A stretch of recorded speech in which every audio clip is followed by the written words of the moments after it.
हमें विद्यार्थियों के साथ आना पड़ेगा, रोड पे खड़े रहेंगे, घंटों बारिश में भी भीगेंगे, लेकिन अपनी बात रखेंगे। जल्दी टीचर स्टूडेंट रिलेशनशिप सिर्फ ऐसा नहीं है कि बस कोर्स लिया, पढ़ाया, खत्म हो गया। अगर इन्हें दिक्कत है विद्यार्थियों को तो हमें खड़े होना होगा, नहीं तो हम अपने आप को भी शक्ल नहीं दिखा पाएंगे। मजबूरी हमारी, हमें आना ही होगा।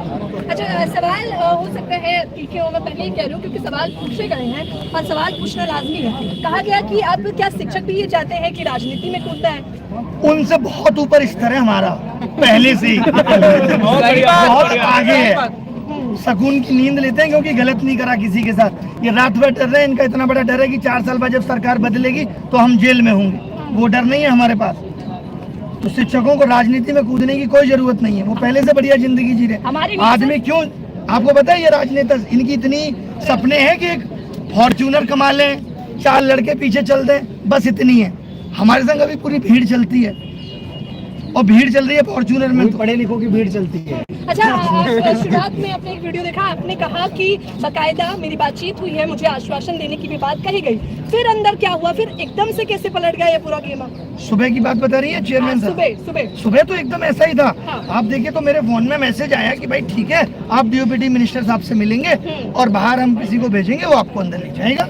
बड़ी बात है। लेकिन जब वहाँ पे पहुंचे तो पुलिस ने खुद बोला, सब लोग थे, भाई 4 आदमी चलो आप, और अचानक से पुलिस की एक टोली आती है और टीचर्स को भर भर के ले जाती है।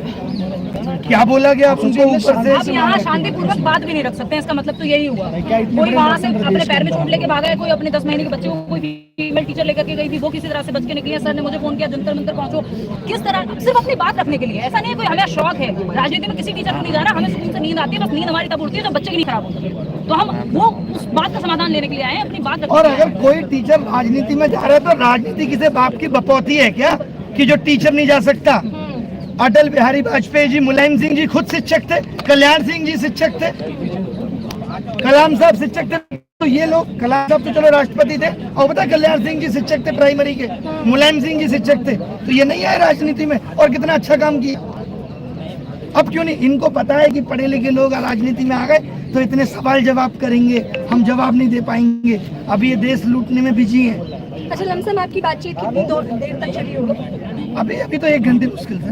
1 घंटे आपने बातचीत करी उनसे? हाँ, 1 घंटे। इससे पहले हम लोग कई बार भी बातचीत कर चुके हैं। उस बातचीत का फायदा कुछ नहीं निकलता है, कोई मायने नहीं है उस बातचीत के। वो बोलते हैं मैक्सिमम चीज़ों में ये हमारे हाथ में नहीं है, सीपीओ का रिजल्ट एमएचए ने लटका रखा है। वही तो कह रहे हैं कि मोदी साहब इस कंपनी के डायरेक्टर हैं भारत के, उनकी जिम्मेदारी नहीं है एक सही प्रोसेस सेट कर दे। कोई चीज कहीं लटक जाती है, कोई चीज कहीं लटक जाती है।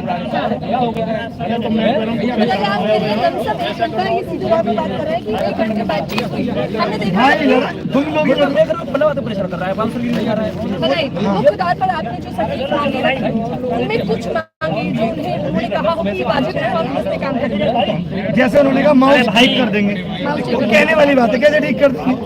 पता तक तो है नहीं कि माउस खराब है। उन्होंने कहा पेपर रिपीट पे भी कि हम इसका ध्यान रखेंगे ना हो, लेकिन उन्होंने कहा कि हमारा जो सिस्टम है उसमें क्वेश्चन रिपीट होंगे। वो अनटच पेपर है, जैसा मैंने बताया। उन्होंने बोला कि उसको हम ऑडिट नहीं कराते। जैसे मुझे ये पता है कि मुझे आपसे 100 क्वेश्चन बनवाने हैं और मैं आपके 100 क्वेश्चन इससे टेस्ट नहीं करवा सकता, तो मैं फिर आपके अंदर वो कैपेबिलिटी देखूंगा ना कि आप 100 के 100 सवाल सही बना पाए। फिर आपने कमजोर लोगों को क्यों रखा हुआ है? जब आप ऑडिट भी नहीं कराएंगे तो फिर तो आपको और सजग रहना चाहिए। तो एररलेस क्वेश्चन बनवाइए ना आप। जब वहाँ एररलेस है ही नहीं चीजें, तो फिर ये तो और खराब है, ये तो और ब्लंडर है कि भाई आप ना तो चेक करा रहे हैं उसको और ना सही सवाल बन रहे हैं। तो ये तो प्रॉब्लमेटिक बात है ना, इसको ऐसे तो नहीं कह के बचा जा सकता। अच्छा, पहले पेपर लीक की समस्या, फिर सही समय पे एग्जाम ना कर पाने की समस्या, अब व्यवस्था की समस्या, मतलब दिन ब दिन समस्या। वही वो नहीं कहते हिटलर साहब ने इतना तोड़ दिया कि फिर आदमी 2 वक्त की भीख को रोटी समझ के समझेगा कि यही जीवन की जीत है। उस हाल पे ले आए हैं कि समस्याएं और बड़ी बड़ी थी, लेकिन उनको कहाँ पे लाके रख दिया? कीबोर्ड और माउस पे। आप सवाल अच्छे पूछती हो, मेंस मीडिया में जाओ। मैंने एनडीटीवी में किया, और आप बहुत पैशनेट भी हैं। चलिए मुद्दे पे आ जाते हैं। तो आप मिलने की कोशिश करिए चेयरमैन साहब से और पूछिए सवाल। मैं कोशिश कर रही हूँ पर वो जवाब देने की जवाब नहीं दे रहे। चलिए, आपको तो उन्होंने कोई भी संतुष्टि नहीं दी इस बार तो कुछ नहीं दिया। अच्छा, आपका ये कहा जो आप लिख के लेके आए हो ये दे दो, इसे हम बहुत अच्छे से पढ़ेंगे। अच्छा, आप लिख के भी लेके गए? लिख के भी लेके गए थे सर। मुश्किल था क्या सर? टाइम लगेगा। पढ़ना भी नहीं आता क्या? आप ये अटैच कर रहे हैं? नहीं, उन्होंने कहा कि हम पढ़ेंगे बाद में ना। बाद में पढ़ के इन सारी चीजों पे एक्शन लेंगे। अभी रोड बनाने में टाइम अच्छा, अभी एक जो वाजिब सवाल था, देखिए मुखर्जी नगर में मैंने बाकायदा बच्चों का इंटरव्यू भी लिया, तो उन्होंने कहा बड़ी ही मुश्किल से हम एग्जाम दे पाते हैं और हम आर्थिक रूप से इतने मजबूत नहीं है, तो ये एक बड़ी समस्या है, तो क्या आपने उनके सामने रखी? नहीं, उन्होंने कहा जो बच्चा एक ये रखी सेम बात बताई ना कि जो बच्चे मिनिस्ट्री में जाके जॉब करेंगे तो वो इतना पेन नहीं झेल सकते। हम भी अपने टाइम में देखते थे, स्लीपर नहीं मिलती थी, जर्नल में जाते थे ट्रेवल करके। अंकल को ये एग्जाम्पल, ये बाबा होता था बगल में, उसको कहते थे बाबा थोड़ी जगह मुझे भी दे दो, ये सब उन्होंने बताया। तो आपको बताना चाहिए था, ये तो अमृत काल है, अमृत काल में तो सुविधाएं मिलनी चाहिए। वो इस कह रहे कि अमृत काल में यही अमृत मिल रहा है, इसको पी लो, नहीं तो जहर दे देंगे, जहर दे के मार देंगे। ये मैं अपनी तरफ से जोड़ रहा हूँ।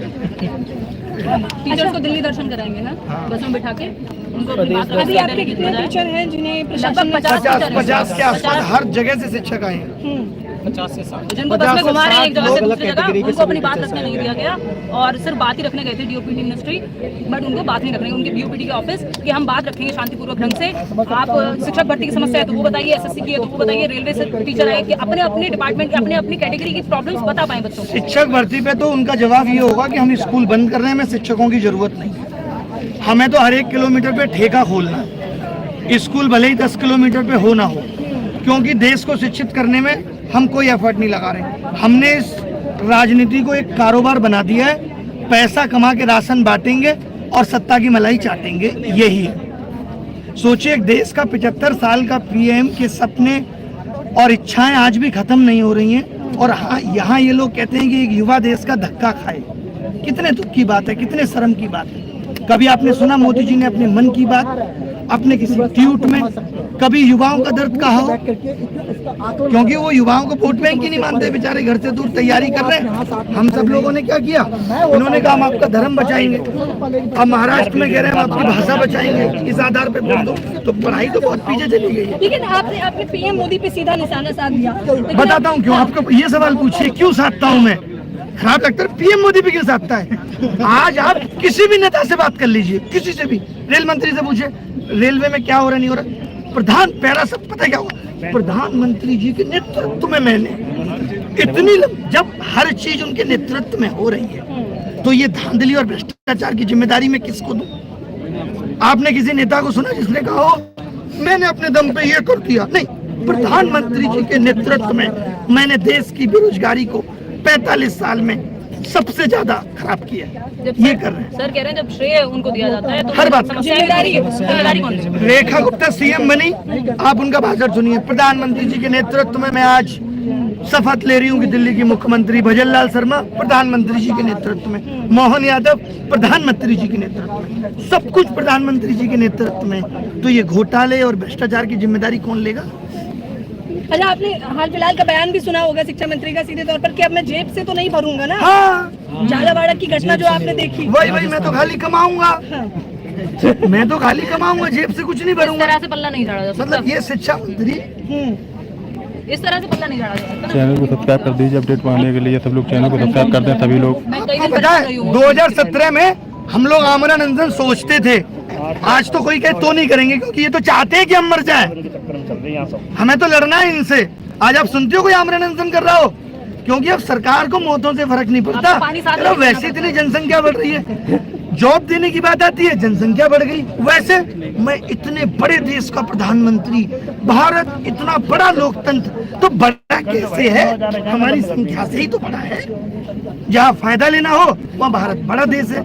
नौकरी देने की बात आई, हम तो ये भी नहीं कह रहे सबको दो, लेकिन जो नौकरी निकाल रहे हो उनको तो सही तरीके से भरो। तो उन्होंने जवाब दिया, उन्होंने कहा जो लोग योग्य हैं उन्हें मिल रहा है रोजगार। अब आप चाहते हैं कि सबको रोजगार दिया जाए, वो संभव नहीं, योग्यता पे निर्भर करता है आपका। पेपर देने नहीं दे रहे हो, कैसे पता लगेगा योग्य कौन है? जो लोग ग्रेजुएट होके आ गए उनको योग्यता या स्किल देने की जिम्मेदारी किसकी थी? सिंगापुर में 6वीं क्लास का लड़का पेचकस और प्लास लेके मोबाइल खोल देता है, चाइना में लड़का 7वीं क्लास का कैपेसिटर बना देता है। ये जिम्मेदारी किसकी थी? इन्होंने तो एजुकेशन पॉलिसी को ही नहीं अपडेट किया। जो किताबें हमारे पिताजी ने पढ़ी वो हमने पढ़ी, तो ये जिम्मेदारी किसकी है? स्किल देगा कौन सा? नई शिक्षा नीति तो लेकर आए थे आप लोगों के लिए, लाए थे, वो सिर्फ कागजों पर रह गई। सीईटी भी कागजों पर रह गई, लेके तो ये लोग बहुत कुछ आते हैं। बट उसको लेके आने का आप सोचिए ना मायने उस नीति को लाने के बाद बदलाव कितना हुआ है शिक्षा नीति में। आप ये देखिए ना 2021 की शिक्षा नीति है, इतना बदलाव आप अरे अनपढ़ लोग शिक्षा नीति बनाएंगे तो कैसे देश आगे चलेगा बताइए।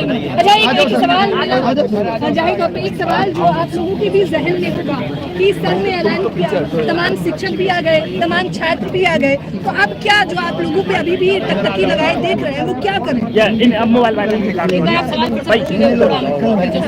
मैंने कहा कि जो शिक्षक है, जो छात्र है, करो ना यार, बात तो कहाँ से जाएगी, कैसे जाएगी, हम बैठे